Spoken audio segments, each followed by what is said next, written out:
अच्छा, जब Jupiter start हो जाएगा तो हमारे पास जुपिटर के अंदर लेट्स सपोज मैं एक प्रोजेक्ट के ज़रिए आपको सारी चीज़ें समझाता हूँ कि उसमें क्या हो रहा है, ठीक है। तो यहाँ पे मैं प्रोजेक्ट 10 ओपन कर लेता हूँ, नोटबुक।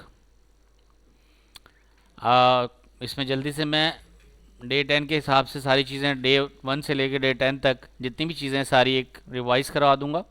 आपने देखा होगा कि किस तरह से वेरिएबल डिक्लेयर करते हैं, you learn it, variable declaration. फिर उस आपने देखा कि मैट्रिक्स कैसे बनाते हैं, मैट्रिक्स बनानी आ गई आपको।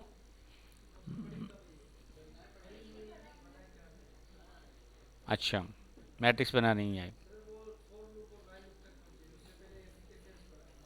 ठीक है। तो मैं डे वाइज चलाता हूँ वीक 2 को, ठीक है। वीक 2 में सबसे पहले आपने देखा फार लूप, ये सबको क्लियर है फार लूप। फिर उसके बाद अगर आप फार लूप में क्या कर रहे हैं, आप आई देते हैं और वो इन रेंज में बताता है, फर्स्ट 1 से लेके 11 की बजाय 1 से लेके 10 तक चलेगा। जो सेकंड पार्ट है वो इंक्लूसिव नहीं है, एक्सक्लूसिव है, और फर्स्ट पार्ट इंक्लूसिव है, यानी 1 इंक्लूसिव है और 11 एक्सक्लूसिव है। एक्सक्लूसिव का मतलब वो इंक्लूड नहीं है, ठीक है। तो इस तरह से लूप चलता है, ये सिंपल सा फार लूप है। अच्छा, दूसरा फार लूप होता है जिसमें हम रेंज देते हैं। रेंज में हम बताएंगे 1 से 20 तक चले, लेकिन डिफरेंस कितने का रखे, 2 का। तो इवन नंबर प्रिंट कराने के लिए और ऑड नंबर प्रिंट करवाए थे मैंने, याद होगा आपको कि ये हम बना सकते हैं। अच्छा, इसी तरह से अगर आप कोई एरे बना लें, जिसको हम एरे कहते हैं, एरे में क्या होगा कि कोई लिस्ट बना लिया आपने। अब ये लिस्ट जो है, मैं यहाँ पे जाके मैं एक नई नोटबुक बना रहा हूँ, न्यू नोटबुक। और इस नोटबुक का नाम मुझे चेंज करना हो तो ये अनटाइटल लिखा हुआ है, यहाँ पे क्लिक करेंगे। अनटाइटल लिखने की जगह पे हम लिख देंगे रिवीजन डे 5 to 10, ठीक हो गया। ये नई नोटबुक है। इसके अंदर मैं क्या करूँगा, एक एरे बना रहा हूँ। उस एरे के अंदर हम लिस्ट में स्टोर कर रहे हैं एप्पल, बनाना, चेरी, 3 चीज़ें स्टोर कर दी। अब मैं फार लूप बना के इसके अंदर करूँगा फार फ्रूट उठाए in fruits colon then print fruit. तो जब आउटपुट देंगे तो क्या हो गया, प्रिंट एप्पल, बनाना, चेरी हो गया। ये मेरा फ्रूट जो है वो क्या है, एरे है। अब आप जब इसमें ऐड कर देंगे चेरी के बाद, लेट्स सपोज आप एक और फ्रूट ऐड कर दें, ऑरेंज, तो बोलेंगे ऑरेंज, क्लोज कर देंगे, लिस्ट बनाएंगे तो ऑरेंज ऐड हो गया। इस तरह से आप लिस्ट ऑफ आइटम शो कर सकते हैं। So you can add the list of item in the for loop, और फाइल लूप के जरिए उसको ट्रेवर्स कर लेंगे। इसी तरह से अगर आप नंबर्स लिखें एरे में, नंबर भी कर सकते हैं ट्रेवर्स, नंबर प्रिंट कर लेंगे। नंबर्स में हमने स्टोर किया 10 20 30 40 50, और इन नंबर्स को अगर हम ऐड करना चाहें, मिसाल के तौर पे, अब देखिए मैं एक एरे बना रहा हूँ जिसका नाम नंबर्स है। एरे का नाम क्या लिखेंगे, नंबर्स, और नंबर्स में स्टोर क्या कर रहे हैं, लेट्स सपोज मैं लिख रहा हूँ 10 20 30 40 50। ये मैंने नंबर्स इसके अंदर इंटर कर दिए। जब मैं ये लगाऊंगा एरे का क्लोजिंग, और ये मेरे पास जो नंबर बने, अब इस एरे के अंदर जो हम नंबर बना रहे हैं, तो ये नंबर शो कर रहा है कि हमारे पास ये 10 नंबर्स हैं। अच्छा, इस 10 नंबर्स को जब हम यूँ लिखेंगे, ये 10 नंबर्स हमारे पास एंटर हो गए। अब मैं नंबर्स को ले लूँ, एरे के नंबर्स, टैब प्रेस करूँगा तो ये दिखाएगा कि इसके अंदर एक नंबर्स के नाम का इंस्टेंस है। इसको एंटर करेंगे, शिफ्ट करके प्रेस करेंगे, नंबर्स प्रिंट हो गए। अब मैं इन नंबर्स का सम अगर निकालना चाहूँ तो हमारे पास फार लूप के ज़रिए इन नंबर्स को सम कर सकते हैं। क्या करेंगे, total, total is equal to 0, total is equal to 0। अब मैं कहूँगा for num in, for num in numbers, for num in numbers, ठीक है, नंबर्स आ गए, कॉलन लगाएंगे, और हम कहेंगे total is equal to total plus num, ठीक है। नम में पहले क्या उठ के आएगा, पहला नंबर जो कि 10 है, इसको ये ऐड कर देगा, टोटल में 10 हो गया। फिर 20 उठाएगा तो 20 प्लस 10 हो जाएगा 30, 30 प्लस 30 60, 60 प्लस 40 100, 100 प्लस 50 150। तो ये हम इस तरह से लूप में चलाएंगे इसको। अब लूप में चलाने के बाद अब हम अगर हम लास्ट में प्रिंट करना चाहें टोटल अमाउंट क्या है, तो प्रिंट यहाँ करेंगे प्रिंट, और इसके अंदर लिखेंगे टोटल। तो ये प्रिंट टोटल हो गया, कितना आ गया 150 आ गया, देखें। तो इस तरह से ने सम किया है, इस प्रोसेस में इस तरह से सम किया है। अगर मैं ये देखना चाहूँ हर स्टेज पे मुझे बताया कि किस तरह से सम कर रहा है, कैसे ऐड कर रहा है, तो मैं टोटल को थोड़ा सा आगे कर दूंगा प्रिंट को। तो हर लूप में हर चीज़ को बताया गया। पहले क्या हुआ 10, 10 के बाद क्या हुआ 30, कैसे हुआ 10 plus 20 is equal to 30, 30 plus 30 is equal to 60, then 100, then 150। तो ये फॉर लूप में हम इस तरह से एरे के डेटा को ऐड कर सकते हैं। सिमिलरली नेस्टेड फॉर लूप के अंदर अगर फॉर लूप हमें चलाना हो तो हम फॉर लूप के अंदर फॉर लूप भी एग्जीक्यूट कर सकते हैं। वो कैसे करेंगे, ये दो फॉर लूप लगाते हैं। दो कैसे लगते हैं, नेस्टेड कैसे करेंगे, हम एक फॉर लूप चला रहे हैं I is equal to 1 to 6, और दूसरा फॉर लूप चलेगा जे इज इक्वल टू 1 to 6, दोनों ही 6 तक चल रहे हैं। अब हर आई और जे को हम मल्टीप्लाई करेंगे, 1 इंटू 1 1, 2 इंटू 2 4, 3 इंटू 3, ठीक है, ऐसे बनता है। लेकिन हम आई की वैल्यू 1 ही रखेंगे और जे की वैल्यू चेंज करेंगे 1 to 6। आई की वैल्यू 1 ही रहेगी, जे की वैल्यू चेंज होगी 1 to 6, फिर आई की वैल्यू 2 रहेगी, जे की वैल्यू चेंज होगी 1 to 6, इस तरह से। तो ये कहलाता है नेस्टेड लूप, ठीक है, नेस्टेड लूप। मिसाल के तौर पे मैं आपको यूँ समझाऊँ कि कोई हॉस्टल है या होटल है और उसमें वेटर को कहा जाता है कि तमाम लोगों को, जितने हर रूम में बंदे हैं ना, उन तमाम को इतने टॉवल्स दे आएँ, क्लियर। तो वो कितने टॉवल्स यूज़ करेगा, यानी डिस्ट्रीब्यूट करेगा। तो लेट्स सपोज 10 होटल थे और 10 होटल में हर होटल के रूम में 3 गेस्ट थे। तो अब क्या क्या करेगा वो, 3 टॉवल लेगा, पहले रूम में देगा, फिर 3 टॉवल लेगा दूसरे रूम में देगा, फिर 3 टॉवल लेगा तीसरे रूम में देगा। तो वो डिस्ट्रीब्यूशन कितनी कर रहा है, 3 टॉवल्स की, लेकिन किस लिए कर रहा है, जितने भी होटल हैं। तो बाहर वाला जो लूप होगा वो चलेगा 10 तक, क्योंकि रूम कितने हैं 10। अंदर वाला लूप चलेगा 3 तक, क्योंकि कितने गेस्ट को वो देना आपको, 3 को। समझ में आ रही है। अब बताओ टोटल कितने डिस्ट्रीब्यूट होंगे टॉवल, 30, सिंपल, समझ में आ रही है बात। इसी तरह से ये लूप चलते हैं nested, this is called nested, this is called nested process. बाहर वाला काउंट करेगा कि कितने 1 to 6 और अंदर वाला काउंट करेगा 1 to 6। अगर मैं बाहर वाले को कर दूं 1 to 10, तो 1 to 10 की बजाय क्या करूंगा 1 to 11, और अंदर वाले को क्या करेंगे 3 या 4, 4 काउंट नहीं होगा, 3 तक चलेगा, ठीक है। और प्रिंट करवाएं इसको कि हमें प्रिंट करके दे कि जनाब आई और जे की वैल्यू क्या बनी। तो ये यूं बनेगी, देखें, ठीक है। 1 आई की वैल्यू क्या हुई 1, जे की वैल्यू 1, 1 इंटू 1 1, आई की वैल्यू 1 ही रहेगी, जे की वैल्यू कितनी हो गई 2, फिर 3, फिर आई की वैल्यू चेंज हो जाएगी 2, और 2 इंटू 1 2, 2 इंटू 1 2, 2 इंटू बेटा इंटू कह रहा हूँ, 2 इंटू 1 2, 2 इंटू 2 4, 2 इंटू 3, फिर आई की वैल्यू हो जाएगी 3 और जे की वैल्यू हो जाएगी 1 से लेके 1 2 3, ये 1 2 3 1 2 3 चलेगा। जे का वैल्यू कितनी चलेगा 1 2 3 1 2 3 चलता रहेगा। तो जे आई की वैल्यू होगी 1 into 3 3, 1 into sorry 3 into 1 3, 3 into 2 3 into 3, अब आई की वैल्यू हो जाएगी 4 और इस तरह चलेगा। अच्छा, अगर आप इसको प्रिंट भी करवाना चाहें तो मैं ऐसे कर सकता हूं कि इसके अंदर लिखूंगा यहाँ पे एफ, मैं करूँगा कि मैं प्रिंट करना चाहता हूँ, print the value of I, value of I is, अब मुझे प्रिंट करवाना है क्या इज, कि आई की वैल्यू क्या हो रही है यहाँ पर। तो मैं यहाँ करूँगा आई की वैल्यू क्या हो गई, कॉलन लगाया और करली ब्रेसेस के अंदर मैं आई लिख दूंगा यहाँ पे। जैसे ही मैं करली ब्रेसेस में आई लिखूँगा तो मुझे यहाँ शुरू में लगाना पड़ेगा एक एफ़ के साथ एपस्ट्रॉफी। एफ़ क्यों लगाना पड़ता है, इसकी लॉजिक नोट कर लें। F for formatting, F stand for formatted. मैं ये जो आउटपुट दे रहा हूँ ये फॉर्मेटेड आउटपुट दे रहा हूँ। तो मैंने कहा value of I is, this is I, और इसी तरह से बोलूँगा value of J is,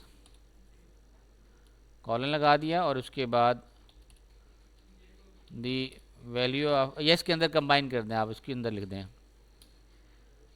and value of J is, अब यहाँ पे आप जे लगा दें, और बाकी चीज़ों को हम गायब कर रहे हैं, आपको सिर्फ कंसेप्ट समझाना चाह रहा हूँ। अच्छा, इसको भी हटा दिया मैंने, ठीक है, और यहाँ पे कॉलर लगा दिया, राइट हो गया। So value of i and value of j. अच्छा, इसके साथ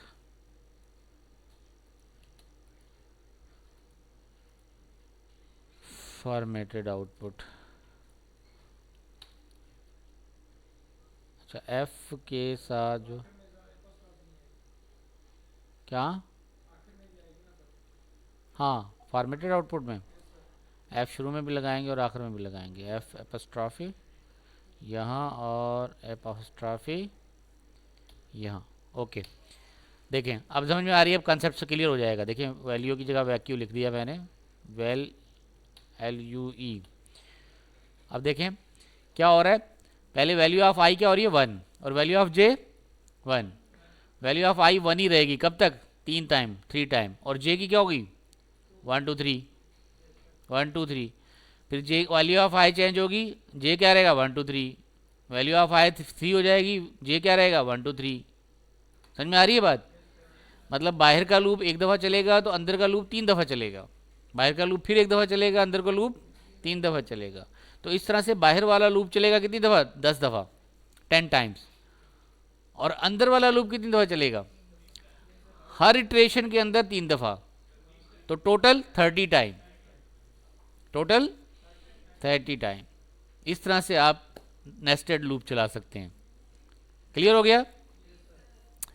अच्छा, अब इसको एक और इटरेशन बढ़ा देता हूँ, आई जे के बाद के भी लगा देता हूँ, तो एक और नेस्टेड लूप बन जाएगा। क्या करेंगे उसको, यूं करके एक और नेस्टेड लूप बन जाएंगे, इसको हम कह देंगे वैल्यू ऑफ के, वैल्यू ऑफ के बन गई है। अब आई की वैल्यू हमने बता दी और जे की बता दी, और लेट्स सपोज हम कहते हैं एंड द के, एंड द के इज, अब के में के रख देंगे, के की वैल्यू सही है, और के को हम रख लेते हैं लेट्स सपोज 5 टाइम। तो देखें अब हो गया, वैल्यू आई कितनी दफ़ा चलेगा 10 टाइम्स, आई कितनी दफ़ा चलेगा 10 टाइम। जे वाला लूप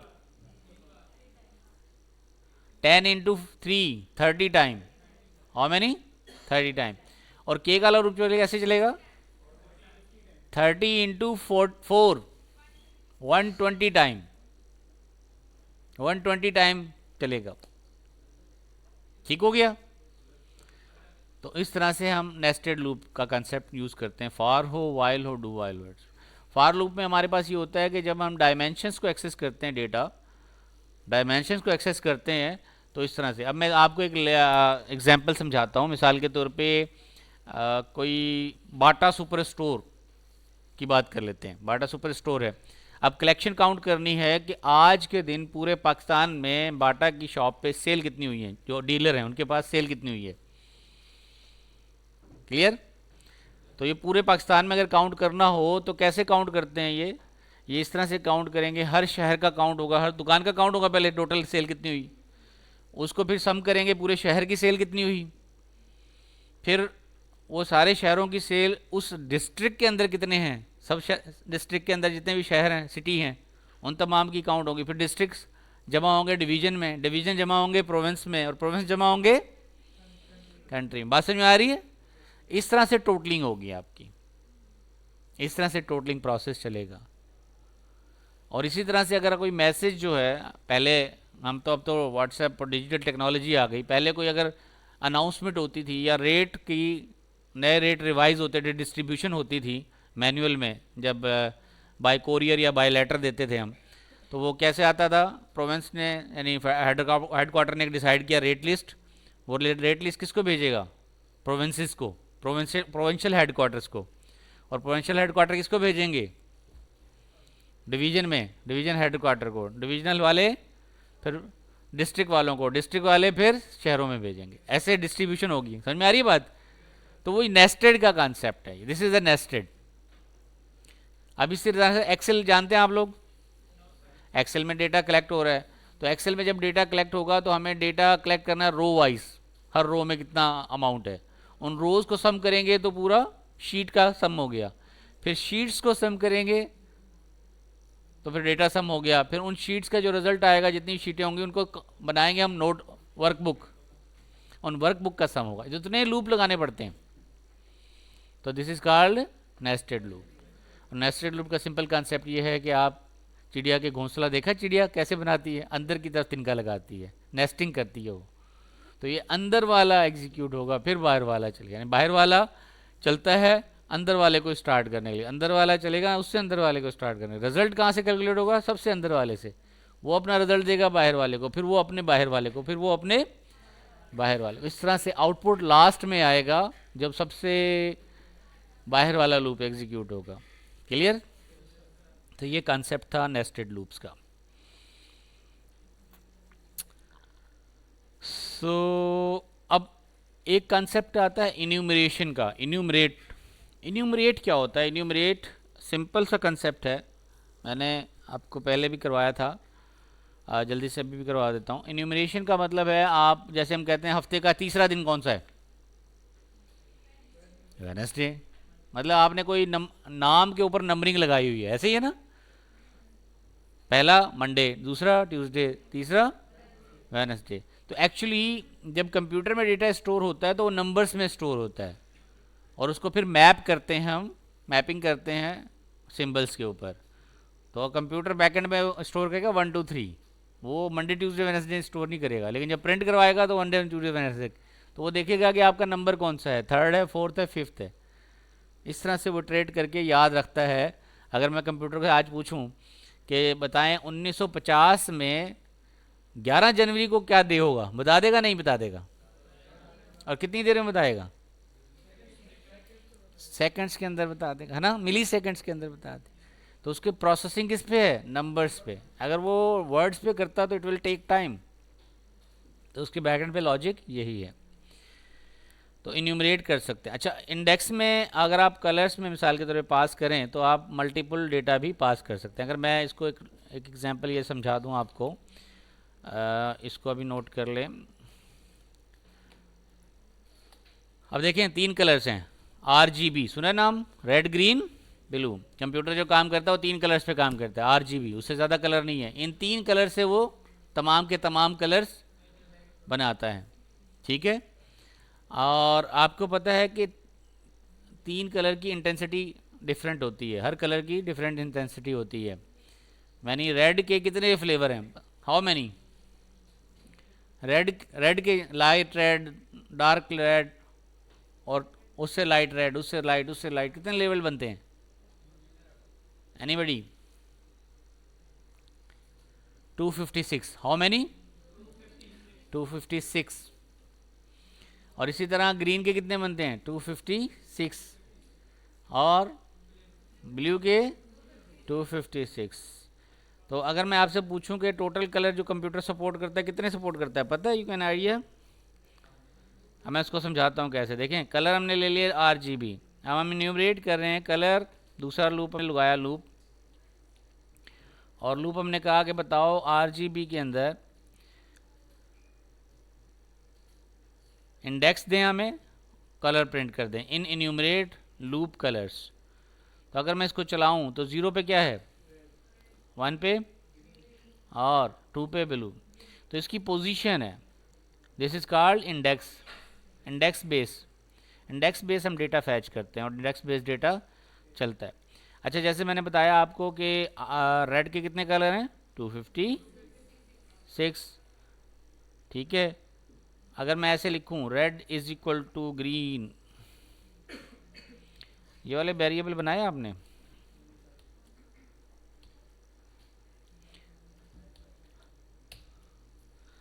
क्या स्टोर हुआ? तीनों में क्या स्टोर हो गया?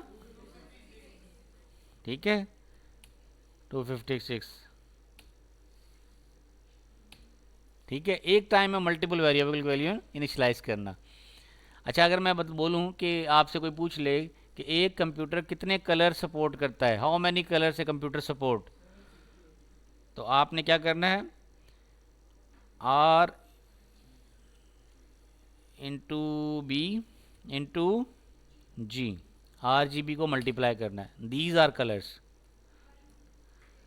This is number of colours that a computer support, that a computer recognise, support करते हैं इतने कलर्स को, ये नंबर है। ठीक है, टोटल कलर्स की तादाद, मतलब इससे ज़्यादा कलर कंप्यूटर सपोर्ट नहीं कर सकता। डन हो गया? अच्छा जी, नेस्टेड लूप समझ में आ गया आपको, इन्यूमरेशन भी समझ में आ गया। अब हम चलते हैं रिवर्स लूपिंग। लूप उल्टा चलाना हो तो हम क्या कर देंगे, माइनस कर देंगे। ये चीज़ें मैंने करवा दी थी मंडे को, मैं जस्ट रैप अप कर रहा हूँ क्योंकि उस वक्त थोड़ी सी डिस्टर्बेंस हो रही थी, ऐसा ही है। तो हम कहेंगे for I in range 10 0 -1 print करूँगा तो उल्टा रूप चलना शुरू हो जाएगा। अब 10 से लेके 0 तक चल रहा है रिवर्स में, -1। ठीक है। अच्छा, इसी तरह से अगर मैं यही वाली बात जो है कि प्रिंट कर दें, 10 में हो गया, रिवर्स हो गया। अच्छा, इसी तरह से अगर आप कोई स्कोर बोर्ड बनाना चाहें कि किसका कितना स्कोर है, तो आप इस तरह से बना सकते हैं कि अगर स्टूडेंट्स हैं उसके मार्क्स हैं, 3 स्टूडेंट हैं और उनके लेट्स सपोज 3 के स्टूडेंट के स्कोर हैं, और आप हर एक का स्कोर बताना चाहते हैं, तो आप बोलेंगे for name and score in zip. Zip एक फंक्शन है फॉर लूप के अंदर जो क्या करेगा, अटैच कर देगा कि किसके कितने मार्क्स हैं। तो ये बताएगा एलिस के कितने मार्क्स हैं। इसको आसान कर लेते हैं, एलिस को बना देते हैं अली, बॉब को बना देते हैं बाबर, पाकिस्तानी स्टाइल कर देते हैं ना इसको, बॉब को बाबर, और चार्ली को हम कह देंगे चौधरी। ठीक है, अब हम प्रिंट करवाते हैं, तो अली के कितने नंबर हैं, बाबर के, चार्ली के। तो this is a style of chip, zip कर देगा ये, यानी एक नंबर को दूसरे नंबर के साथ अटैच कर देगा और इस तरह से आपकी ये लिस्ट बन जाएगी। This is list. अच्छा, ये लिस्ट एक टेक्निकल टर्मिनोलॉजी से हमारे पास जब एक नंबर दूसरे नंबर पे अटैच हो जाता है तो उसको हम कहते हैं dictionary, that's called dictionary. Colon के साथ अगर हम रिप्रेजेंट करें कि ये डेटा के अंदर इसमें डेटा है, तो हम इसको डिक्शनरी की फॉर्म में भी स्टोर कर सकते हैं। और डिक्शनरी कैसे स्टोर होती है, की वैल्यू फॉर्म में। एक की होती है, आपने देखा वर्ड मीनिंग, डिक्शनरी में देखा वर्ड क्या होता है, वर्ड मीनिंग, वर्ड होगा उसकी मीनिंग होगी, वर्ड होगा उसकी मीनिंग होगी। तो आप वर्ड इंटर करते हैं तो मीनिंग दे देता है। तो इसी तरह से आपका जितना भी डेटा है वो सारा का सारा डिक्शनरी की फॉर्म में स्टोर होता है। इसको हम कहते हैं की वैल्यू। की वैल्यू, आप यूज़र नेम देते हैं, पासवर्ड देते हैं तो आपका अकाउंट लॉगिन होता है, ऐसे ही है। यूज़र नेम सबको पता होता है, पासवर्ड नहीं होता है। ईमेल पता है ना सबको, आप ईमेल भेजेंगे तो ईमेल तो जाएगी ना, ये किसकी है ईमेल। आपके पास क्या होता है, पासवर्ड होता है जिससे आप उस ईमेल को एक्सेस कर सकते हैं। तो ईमेल ताला लगा हुआ सबको नज़र आ रहा होता है, लेकिन खोल कौन सकता है, जिसके पास चाबी है, ऐसे ही है। तो इस तरह से की वैल्यू के अंदर हम डेटा को स्टोर करते हैं। तो की वैल्यू पेयर कहलाता है ये। की वैल्यू पेयर हमारे पास किस तरह से होता है कि मतलब मैं लिस्ट बनाऊं, अगर यूँ कर ले, मैं लिस्ट बना रहा हूँ और मैं उसके अंदर लिस्ट के अंदर डेटा स्टोर कर रहा हूँ। कैसे स्टोर करूँगा, यहाँ लगाऊंगा मैं करली ब्रेसेस और मैं बोलूँगा एप्पल, वर्ड लिखूँगा एप्पल, और उसके बाद कॉलन लगाऊंगा और बोलूँगा ये 250 का है, फिर कामा लगाएंगे और उसके बाद बोलेंगे बनाना कॉलन, और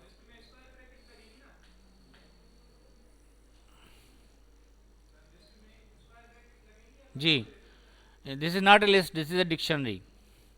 ठीक है, तो जब मैं इसको चलाऊंगा तो ये मुझे क्या देगा, एरर।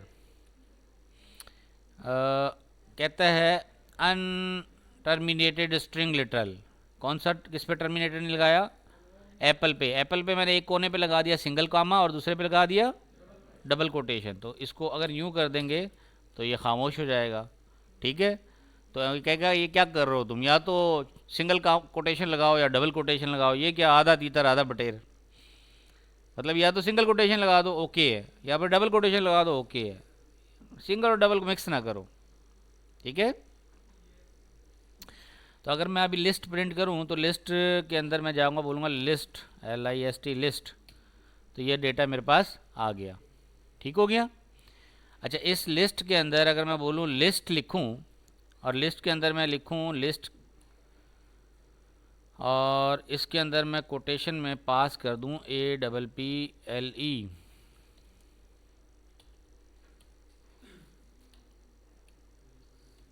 कहाँ गया ये, तो क्या आया 255, ठीक है। तो मैं की दे रहा हूं तो मुझे आउटपुट दे रहा है। वही कोई पर्टिकुलर आइटम निकालना हो तो क्या देंगे, उसकी की देंगे। तो एप्पल की है, उसकी वैल्यू मिल रही है 255। तो इस तरह से आप लिस्ट को एक्सेस कर सकते हैं। तो there are 3 main basic storage of Python. One is array, number 2 is list, ठीक है। लिस्ट और एरे सेम ही हो गए। और ये जो मैं दिखा रहा हूँ ये डिक्शनरी है। और एक और चीज़ कहलाती है, इसको कहते हैं टपल। नाम सुने, सुने टपल। तो तीनों में डिफरेंस पता है सबको। देखिए, डिक्शनरी में स्टोर होता है की वैल्यू, एक की होगी दूसरी वैल्यू होगी। और लिस्ट जो होती है वो म्यूटेबल होती है, मतलब उसको चेंज किया जा सकता है। टपल जो है वो इम्यूटेबल है, उसको चेंज नहीं किया जा सकता, चेंजेबल नहीं है।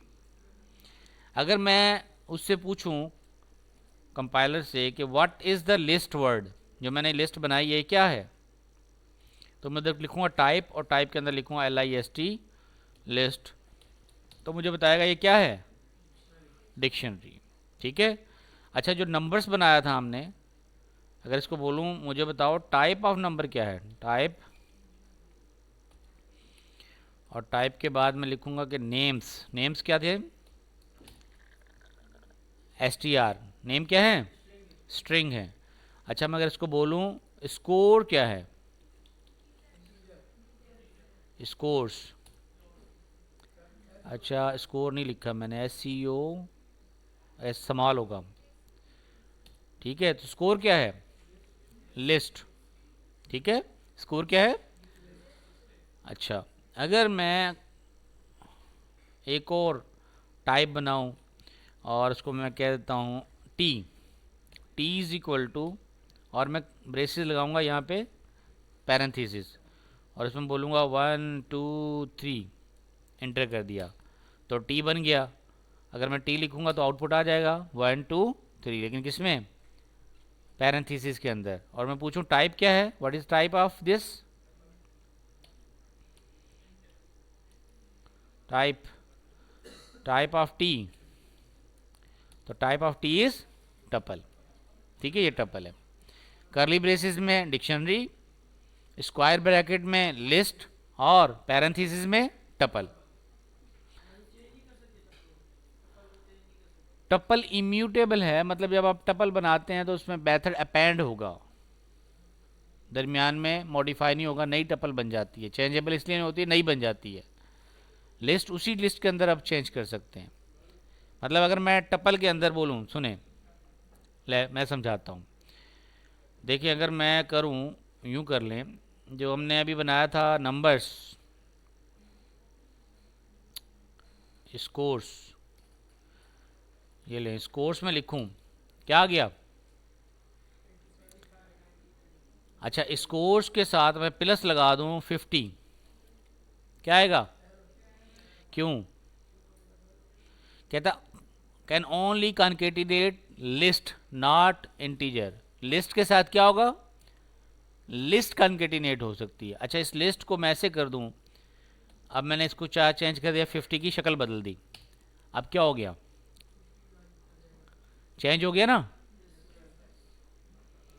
यानी स्कोर्स था और स्कोर में मैंने 50 ऐड कर दिया तो मॉडिफाई हो गया स्कोर, और लिस्ट क्या बन गई, 4 एलिमेंट हो गए। पहले कितने थे, 3 एलिमेंट थे। यही काम अगर मैं टी के साथ करूं, मैं बोलूं टी प्लस, और टी के लिए क्या करेंगे, पैरेंथेसिस में लगा दें 12। आउटपुट क्या हो गया, क्या कह रहे हैं, can only concatenate tuple not integer to the tuple. ये मैंने इसको ऐसे ही दिया, लेकिन ये कह रहा है ये तो टपल है ही नहीं। टपल के साथ टपल कॉन्केटिनेट हो सकती है, कॉन्केटिनेट होगी। अच्छा, कॉन्केटिनेट करें, दूसरी टपल बना लेते हैं। हम कहते हैं चले एक और टपल बना लें, उसको बोलते हैं T2। एक और टपल बना लूँ मैं T2, और T2 में स्टोर कर दूँ, पहले स्टोर किया हुआ मैंने टपल में 1 2 3, और दूसरी टपल में स्टोर कर दें 4 5 6, और कॉल करें तो 2 टपल हो गई। अब मैं अगर T1 प्लस T2 करूं, 2 टपल हो गई ना, आउटपुट क्या हो गया, कॉन्केटिनेट हो गई, चेंज नहीं होगी। अगर मैं स्टाइल करूं कि T1 क्या है, T क्या है, अगेन क्या आएगा, 1 2 3, कॉन्केटिनेट होंगी। ठीक है, कॉन्केटिनेट होंगी। अच्छा, लेकिन अगर ऐसा करें हम, मैं एलिमेंट एक्सेस करना चाहूँ T का, और मैं बोलूँ T पे बताओ मुझे 1 पे क्या है, 1 पे क्या पड़ा T1 के 2, क्योंकि 0 से स्टार्ट होती है, 0 पे क्या है 1 है। तो इस तरह से मैं इंडेक्स वाइज वैल्यू को एक्सेस कर सकता हूँ। अच्छा, अगर मैं इसके फंक्शन देखना चाहूँ, T1 डॉट लगाऊंगा और टैब प्रेस करूँगा तो इसके अंदर 2 फंक्शन आ रहे हैं। कौन कौन से, काउंट और इंडेक्स। मैं काउंट कर सकता हूँ इसके अंदर कितने एलिमेंट है, तो इंटर करेंगे तो बताएगा काउंट फंक्शन है, और कॉलन ये पैरेंथेसिस लगा दूंगा तो काउंट कहता है एग्जैक्टली 1 आर्गुमेंट इसके अंदर चाहिए। क्या करेंगे आप, बताएंगे, काउंट करेंगे कि टी क्या है, तो काउंट फंक्शन है इसके अंदर, किसके अंदर, टप्पल का काउंट है, उसके अंदर वैल्यू बताएंगे आप कि किसको काउंट करना चाह रहे हैं, तो उसको काउंट कर लेगा। अच्छा, यही काम अगर हम देखें, अगर मैं यही काम करूं, हमारे पास जो थी नंबर्स, स्कोर्स, स्कोर्स स्कोर्स को मैं लगाऊं डॉट और टैब प्रेस करूं तो कितने फंक्शन आ गए इसके साथ, bit count, bit length, conjugate, image, numerator, and so many functions. ठीक है, सो मैनी फंक्शंस आ गए। अच्छा, तो ये आपके साथ इस तरह से आपके फंक्शंस बढ़ जाते हैं, तो बोथ आर डिफरेंट, आसान हो जाए।